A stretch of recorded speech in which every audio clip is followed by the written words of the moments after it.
Bismillahirrahmanirrahim. Dr. Praise and the beat. Àlàáfíà. Áńgẹ́lì mi ò ní sùn. Oríwo ya ogun wa tán. Lọ́la kó bá yà kún Ọlọ́run ọba. Ewé ń jẹ́. Lọ́la kó bá yà kún Ọlọ́run ọba. Ewé ń jẹ́. Ewé á jẹ́. Ewé ń jẹ́. Àwọn lẹ́ni bá bọ́ sóhun mi lọ́jọ́ dìbò. Ewé ń jẹ́.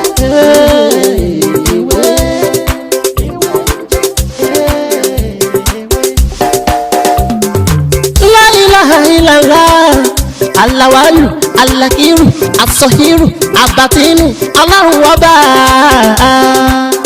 Ìwọ ló pamọ́, ìwọ ló fara jáde. Alárágbá yìí dániyàn, ara tó wù ọ́ dáadáa ló dẹ̀ ń dá. Èyí tó ní káwa máa fẹ́ wé dá ládẹ̀ fi dá.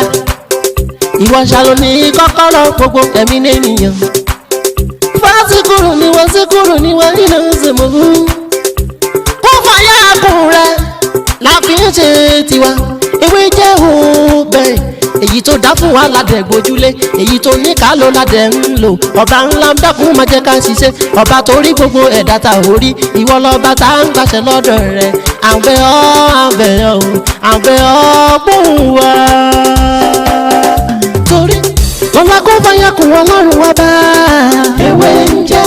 Lọ́la kó bá yà kún Ọlọ́run ọba. Ewé ń jẹ́. Ewé á jẹ́.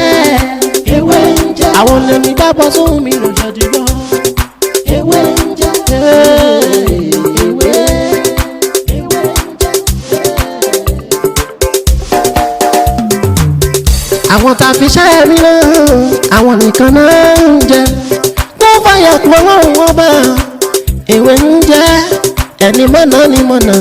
Ẹni tí ò lágọ̀ kò lè mọye tán tágọ̀ bó bá dọ̀jà ṣe ti gbọ́. Ẹni tí kò mọ ìwúra o tó bá rí wúra àsọdànù. Bẹ́ẹ̀ ewé ń jẹ́ lẹ́yìn yọ. Tọ́lọ̀ ní kẹ́ ní àǹfààní kí ẹ máa wò mí ní òní.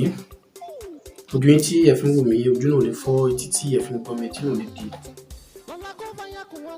Làákàyè wa kò ní jọba láṣẹ Ìdùmarè. Tó bá jẹ́ pé àárọ̀ ni àwa mo kí gbogbo ẹ káàárọ̀, tó bá jẹ́ pé ọ̀sán ló ní àwa mo kí gbogbo wa ẹ káàsán, tó bá jẹ́ pé alẹ́ òun náà ni àwa mo kí gbogbo ẹ káalẹ́. Èmi náà ni ọmọ yín kékeré tí a máa ń sọ̀rọ̀ nípa àṣírí ìràwọ̀ ẹ̀dá, tá a máa ń sọ̀rọ̀ nípa ìtumọ̀ àlá, bẹ́ẹ̀ sì ni a máa ń sọ̀rọ̀ nípa ìmọ̀ nọ́mbà tá a mọ̀ sí numerology.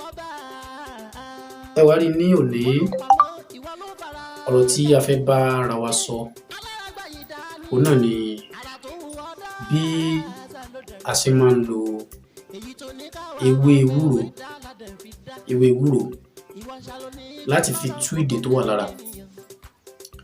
Ìdè pọ̀ lóríṣiríṣi, ọmọ aráyé ò ní fi nǹkan burúkú kan fi dè wá. Àmọ́ lóde ní tí a wà ẹlòmíì bílífù tí bóyá ó ń tajà tẹ́lẹ̀ kò lọ ọjà tà mọ́ a ti máa sàṣàkúsà kiri. Ẹlòmíì dẹ̀ bílífù pé àmúwá Ọlọ́run ni. Bí a bá nígbàgbọ́ wípé àmúwá Ọlọ́run ni ìwọ̀nba ní ẹ̀mí èṣù ó mọ̀ kó nǹkan sí wa ní ọkàn sí. Ẹlòmíì dẹ̀ ní ibi tó ti ń wá solution bóyá nǹkan kan ló kàn ṣe wọ́n ti gbé nǹkan mi lè lọ́wọ́ ó wà bẹ́ẹ̀ dáadáa. Àní sírìn lágbára Ọlọ́run. Ìgbà míì ẹlòmíì ò ló ń ṣera ẹ̀ o, ayé ò sí ẹlòmíì o, ẹlòmíì ló ń ṣera ẹ̀. Ọ̀rọ̀ náà dàbí ọlọ́kadà kan rẹ̀. Ọlọ́kadà ó ti ṣiṣẹ́ láti àárọ̀, ti ṣiṣẹ́ aago kan òru olówá kúlòsì. Èèyàn ti ṣiṣẹ́ látago 7 àárọ̀ kó sàfẹ́ sọ pé òun fẹ́ pa 20,000 ó wá lọ kúlòsì ní aago kan òru. Ó dénú ilé, ó gbàṣọ, ó bọ́ sínú bedroom, ó gun omi, ó dà sórí lálákọ̀ọ́kọ́, ó dà sórí lẹ́ẹ̀kejì, ó dà sórí lẹ́ẹ̀kẹta, ó dà sórí lẹ́ẹ̀kẹrin. Ló bá bẹ́ jáde nínú bedroom ló wá ń pariwo kádùúgbò pé ayé ò ti bàjẹ́ o, ayé ò ti bàjẹ́ o, ghost ti wọnú ilé wọn o, ìran ayé ti ń ṣe wọn o, nǹkan kan o. ló já síta gidi làwọn èèyàn lè mú. Kí ló sí ọ̀gbẹ́ni? Ó ní ayé tí ń ṣe òun. Ayé ni. Kí ni nǹkan tó ń ṣe fún ẹ? Ẹ mọ̀ gbọ́n ṣẹ̀dá rí ibi iṣẹ́ dé mà ni. Ò ń gbé bàbá kan lẹ́yìn. Bàbá náà wọn àti ẹ ní misunderstanding, ó yá sanwó kò sanwó. Òun dẹ̀ bú bàbá náà bá tàka sí òun. Òun dẹnu bedroom sí láti wẹ̀, ó bomi sórí lálákọ̀ọ́kọ́. Ẹlẹ́ẹ̀kejì ẹlẹ́ẹ̀kẹta bomi tó ń bù sórí kò sí èyí tó kan orí òun. Àwọn ní ẹ ya wèrè, ṣé ẹ rí ẹ́mẹ́ǹtì lórí yín ni? O ò sí ẹ́mẹ́ǹtì orí ẹ, òun bomi sórí báwo lómi ṣe fẹ́ kan orí ẹ? Ṣé wọn pé bàbá kankan ò sí olóhùn sí ra ẹ̀? Bọ́rọ̀ náà sì rí nìyẹn. So ẹ wá rí eléyìí tí mo fẹ́ mú wá fún wa lónìí náà ní àtúndé. Kí ni nǹkan tá a fẹ́ wá? Ẹ jẹ́ ká wá ewé gbáwo níyì tá a mọ̀ sí ewé ewúro. Ẹ jẹ́ ká wá egbò ẹ̀ náà, ẹ jẹ́ ká wá ká gún méjèèjì papọ̀. Tá a bá ti gún papọ̀ tó kúnná dáadáa, ẹ wá jẹ́ ká kó akọ òkúta 16 ká kó sínú ike tá a fẹ́ kó sí, ká wá kó ewé ìlú ká kó ọṣẹ ká kó lé lórí. Ọṣẹ tá a gún pọ̀ mọ́ ewé ká kó lé lórí. After 16 days, ẹ jẹ́ ká máa wẹ̀ ẹ́. Iṣẹ́ tó ń ṣe pọ̀, ó ń ṣiṣẹ́ àtúndé, ó ń ṣiṣẹ́ back to sender.